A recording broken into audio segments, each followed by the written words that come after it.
Movimientos inesperados, algunos suaves y otros intensos. Movimientos que esconden otros o que distraen. Hay movimientos cortos y movimientos en profundidad, pero todos calculados. Hay espera, defensa y ataque. Hay peones, hay caballos, hay alfiles, torres, reina y rey. Todos juegan, todos tienen su rol. En Radio Sputnik, Ajedrez de Geopolítica, donde conocemos todo lo que se juega y todo lo que se decide. Conduce Javier Benítez. Las autoridades alemanas buscan a un tal Volodymyr Z, la letra Z, por el ataque terrorista contra los gasoductos Nord Stream. Para hablar sobre estas versiones alemanas sobre el hecho, estoy junto al analista internacional Marcelo Ramírez. Marcelo, bienvenido a Radio Sputnik. ¿Cómo estás? ¿Qué tal? ¿Cómo estás? Gracias por llamarme. Muchísimas gracias a ti, Marcelo. Bueno, esta información ha sido difundida por varios medios alemanes, ¿no? Pero si te parece, Marcelo, vamos a hacer una retrospectiva o un flashback, como quieras decirlo, ¿no?, de todo lo que ha ocurrido desde aquel 26 de septiembre del año 2022, en que los gasoductos Nord Stream 1 y 2 fueron reventados. Las investigaciones de países occidentales no han establecido la autoría concreta de lo que fue descrito como el mayor acto terrorista industrial de la historia. Entre paréntesis, hay que decir que meses anteriores a esto, en enero y febrero respectivamente de 2022, antes del inicio de la operación militar especial de Rusia, primero el presidente de Estados Unidos, Joe Biden, y luego la entonces ex subsecretaria de Estado, Victoria Nuland, dijeron: si Rusia invade Ucrania, se acabará el Nord Stream 2. Y el asunto es que casi un año después de eso se publicó una investigación hecha por el periodista estadounidense premio Pulitzer Seymour Hersh, quien concluyó que fue la propia Casa Blanca que estaba detrás de estas explosiones, de este ataque terrorista. Aseveró que buzos de la Armada estadounidense, ayudados con buzos de Noruega, habían colocado los explosivos bajo los gasoductos en junio de 2022 bajo la cobertura de los ejercicios Baltops 22 de la OTAN, y también afirmó que el canciller alemán Olaf Scholz estaba al tanto de la planificación del sabotaje incluso antes del inicio del conflicto ucraniano. Recordemos también, Marcelo, que inmediatamente de eso pasaron 2-3 días que Biden llamó a Olaf Scholz a la Casa Blanca, inmediatamente a ser publicada esta investigación de Seymour Hersh, y mágicamente 2 días después de esa reunión, simultáneamente salieron publicaciones tanto en Estados Unidos como en Alemania de que a ese atentado lo habían hecho unos ucranianos, pero que no estaban en el gobierno, pero que estaban en contra de Rusia, y que entonces habían alquilado un yate y que se habían tirado al fondo del mar y habían montado toda esta operación. Una gente que iba pasando por la calle y se le dio por alquilar un yate, parece, ¿no? Y bueno, ahora resulta que las autoridades alemanas han emitido la orden de captura contra... Y esto me recuerda, y hago otro comentario entre paréntesis, Marcelo, ¿no? Porque no sé si recuerdan los famosos papeles de Bárcenas cuando se desató el escándalo de corrupción en el Partido Popular de España, donde entre esos papeles donde salían los nombres de todos los implicados en la corrupción había un tal M. Rajoy, y en aquel entonces el presidente del gobierno de España era Mariano Rajoy. Entonces, atinadamente, en el Congreso de España, un diputado preguntó: ¿cuántos M. Rajoy existen en el Partido Popular? Claro, y a quien se busca acá es a un tal Volodymyr Z, ¿no? Y bueno, el asunto es que Volodymyr Z sería el implicado en todo esto, el que tiene la orden de captura, ¿no?, sobre estas explosiones que Volodymyr Zelensky festejó en su momento, ¿no? ¿Qué nos comentas de todo esto, Marcelo? Nada, mucho para cortar, hay mucha tela en esto. Pero bueno, empecemos creo que por el principio, ¿no? En Occidente se cuentan historias fantásticas que son virtualmente cuentos de hadas.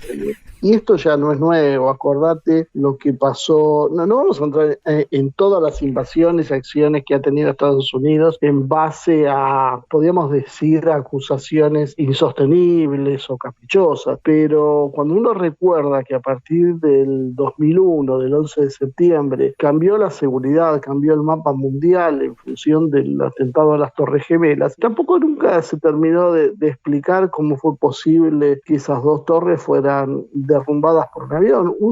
Cuando uno ve el tamaño del avión y el tamaño de la torre, ya le empieza a entrar dudas. Cuando uno se entera que la temperatura que genera la quema del combustible no consigue ablandar el acero en esas torres, y que hubo una tercera torre que se cayó y nadie sabe bien a raíz de qué se cayó o por qué, y nadie quiso investigar, y encontraron los pasaportes arriba de una pila de escombros de ATA, creo que era el que habían encontrado, así unas horas después del atentado, intacto. Todo es tan increíble que esto del Nord Stream 2 parecería casi un juego de niños comparado con lo que hicieron antes. Entonces uno se explica por qué existe un tal Stephen King en este sentido, ¿no? Pero lo dejan chiquito, la realidad supera la fantasía claramente. O sea, si vos te pones a escribir un libro y contás lo que pasó, si vos contás que un bote de pescadores, porque creo que eran pescadores que habían dicho, claro, dice, vamos a volar un gasoducto que está en el fondo del Báltico, y van ahí con su botecito y vuelan todo por el aire. Claro, el editor te rechaza el libro porque te dirías,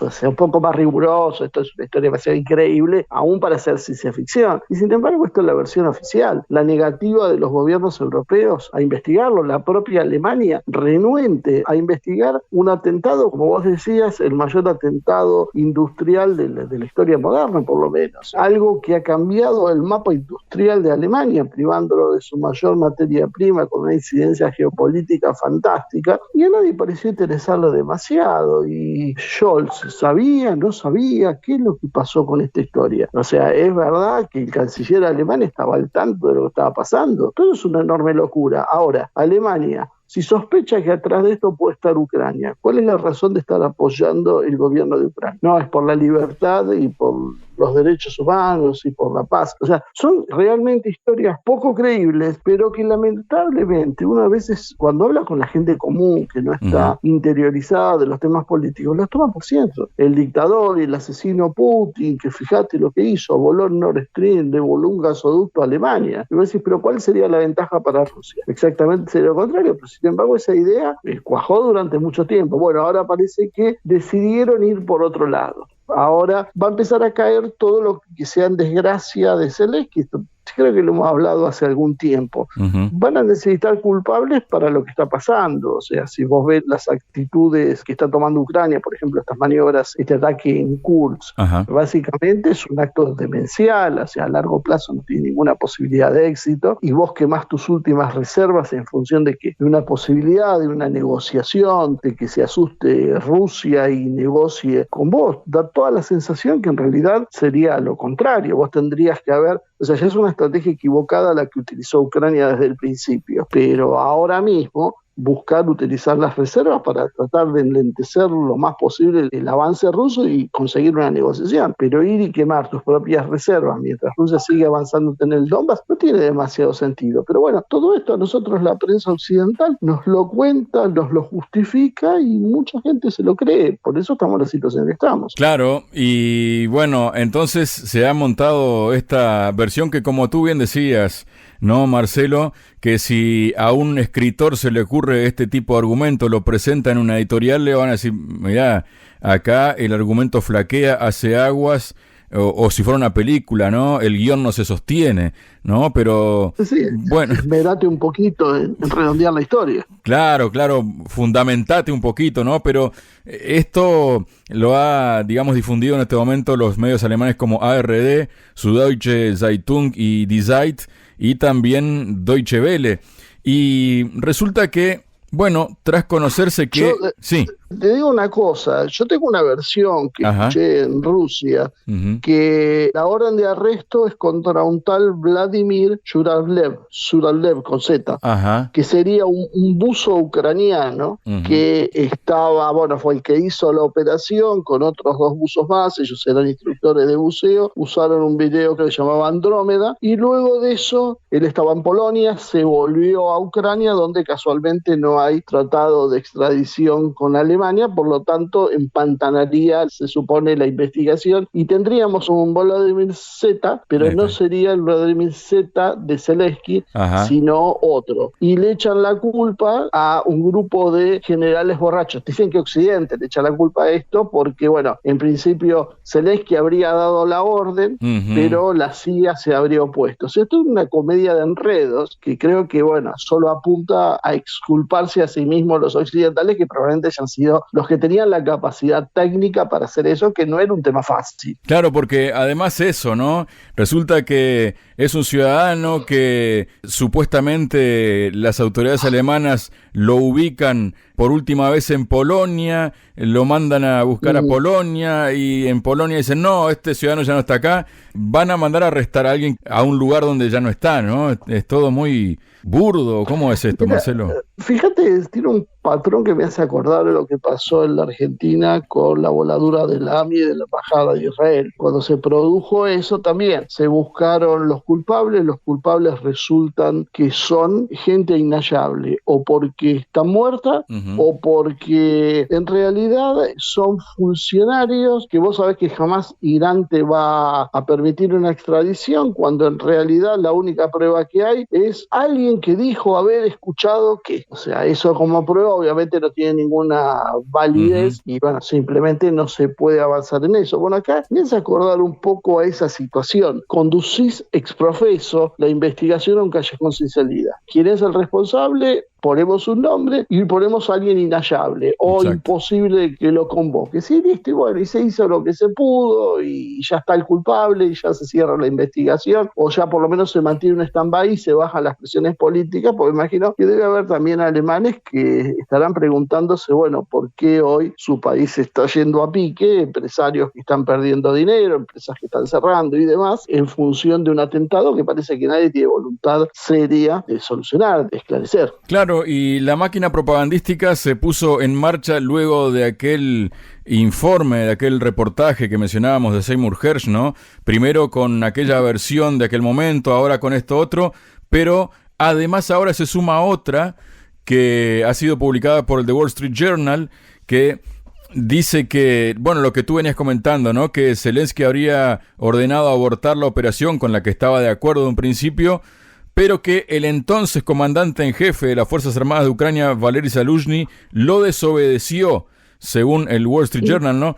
¿Cómo puede ser entonces? Entonces Valery Zaluzhny hizo un casting ahí con unos pescadores, con unos buzos, no se entiende muy bien, ¿no? Y un Zaluzhny además al que Volodymyr Zelensky lo echó de su cargo, ¿no? Y lo ubicó como embajador en Reino Unido en un momento en que empezaba a hacerle sombra a su figura, ¿no?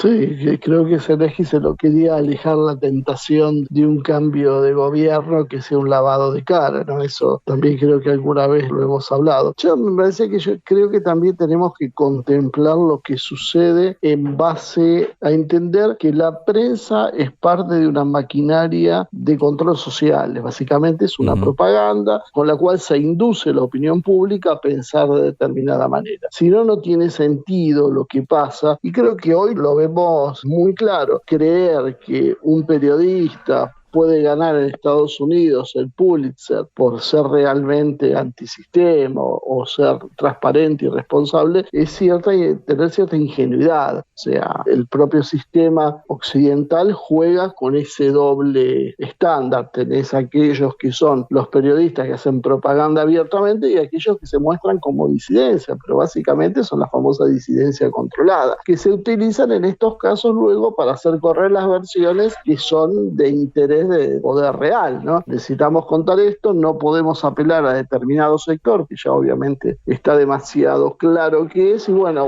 justo alguien filtra y dice, y este es un reconocido periodista que tiene una trayectoria porque en algún momento denunció grandes casos. Bueno, creo que es bastante de manual lo que hacen, lo cual no le quita efectividad, como te decía al principio, mucha gente, te diría que la mayoría todavía en Occidente, cree estas versiones simplemente porque es la que escucha y es la que cuando vos llegas a tu casa después de trabajar y te querés informar un poco, bueno, creo que juegan con esto y lo vemos en este caso, que te parece absurdo, todas las explicaciones están dando, pero yo estoy seguro que mucha gente se la va a creer. Bueno, Marcelo, y luego de que se conoce este relato, ¿no?, de que supuestamente Zaluzhny había desobedecido a Zelensky y había seguido adelante con ese plan del Nord Stream, sale la diputada ucraniana Mariana Bezuglia y escribe en su canal de Telegram que Zaluzhny estaba en contra de la operación en Kursk,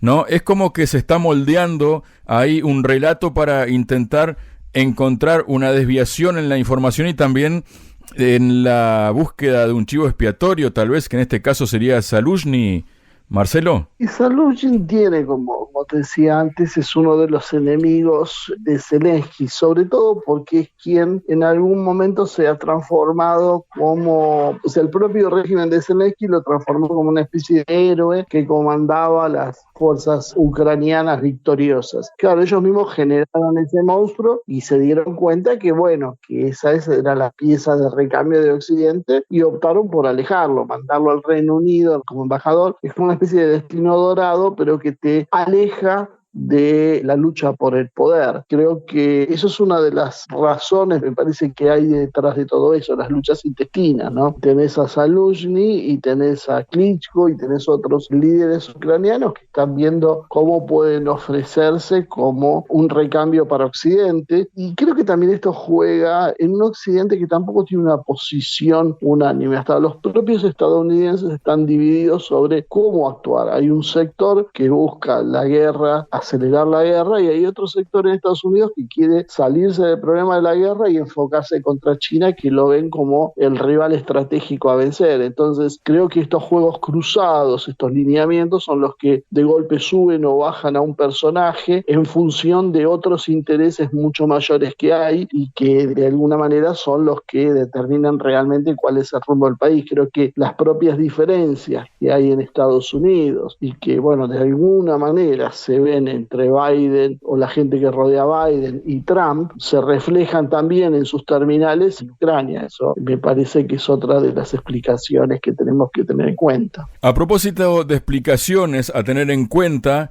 Marcelo, creo que es bueno recordar en este momento la entrevista que le hizo a principios de año el periodista estadounidense Tucker Carlson al presidente de Rusia, Vladimir Putin, y Putin en aquel momento señaló la implicación de Washington en la explosión de los Nord Stream. Dijo: no voy a entrar en detalles, pero en estos casos siempre se dice, busca al que esté interesado, pero en este caso debemos buscar no solo a alguien que esté interesado, sino también a alguien que pueda hacerlo. Y claro, eso es la lógica, ¿no?, aplastante de todo esto, Marcelo. Bueno, eso era lo que te mencionaba al principio, tenés que tener la capacidad técnica. Por eso es poco creíble, por más que sea un buzo experimentado, él en soledad pueda generar básicamente una operación de esta magnitud. ¿Cómo ha sido? Todavía no lo sabemos exactamente, pero indudablemente estos son buzos tácticos con amplia experiencia en lo que están haciendo, y en su momento se decía que quienes podían tener equipos de buzo de estas características eran obviamente Estados Unidos, el Reino Unido, y que Ucrania en realidad carecía de la formación de buzos con esas características. Yo no podría asegurar si esto es así o no, pero en su momento se había mencionado eso, que básicamente acá tendrían que estar los británicos, los estadounidenses, tal vez los franceses, pero no va mucho más allá. No son muchos los países que tenían la capacidad de hacer esta operación. Claro, y ahí fue que quedó fuera de su cargo de primera ministra aquella británica, ¿no?, cuando le mandó aquel mensaje al secretario de Estado de Estados Unidos: está hecho, ¿no?, escribió ella, y que, bueno, que al final duró menos que una lechuga, ¿no? Sí, era, ¿cómo se llamaba? Liz Truss. Liz Truss. Sí, bueno, indudablemente acá los británicos se han transformado en los grandes instigadores. Cuando vos ves que la cuestión ucraniana comenzaba a decaer, cuando se marchaba hacia una posible solución pacífica, aparecían los amigos británicos incentivando el conflicto, enviando armas de mayor poderío, permitiendo mayor alcance, facilitando sus capacidades de determinación y seguimiento de blancos, pero creo que la más visible de todas, bueno, fue el viaje de Boris Johnson en su momento como primer ministro a Kiev a decirle a Zelensky, no, olvídate, acá no hay ninguna posibilidad de ninguna negociación. O sea, vas a tener nuestro respaldo y seguir avanzando. Eso fue por allá, creo que fue marzo, abril del 2022. Muchas gracias, Marcelo. No, gracias a vos y bueno, esperemos que se pueda encontrar alguna solución a esto que limite la tensión que vemos que va creciendo a nivel mundial. Sputnik. Contamos lo que otros callan.